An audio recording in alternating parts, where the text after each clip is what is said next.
15వ కీర్తన. అందరూ తీసి చూడండి. యెహోవా నీ గుడారములో అతిథిగా ఉండదగిన వాడెవడు? ఒక్కసారి మార్చండి, అందరితో చెప్పించండి. యెహోవా నీ గుడారములో అతిథిగా ఉండదగిన వాడెవడు?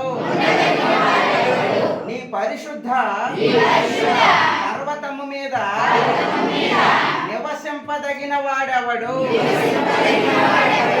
యథార్థమైన ప్రవర్తన కలిగి నీతిని అనుసరించుచు హృదయపూర్వకముగా నిజము పలుకువాడే అట్టివాడు నాలుకతో కొండెములాడడు, తన చెలికానికి కీడు చేయడు, తన పొరుగు వాని మీద నింద మోపడు, అతని దృష్టికి నీచుడు అసహ్యుడు.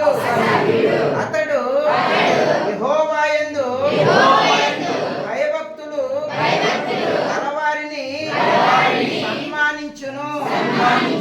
అతడు ప్రమాణము చేయగా నష్టము కలిగినను మాట తప్పడు, తన ద్రవ్యము వడ్డీకియ్యడు, నిరపరాధిని చెరుపుటకై లంచము పుచ్చుకొనడు.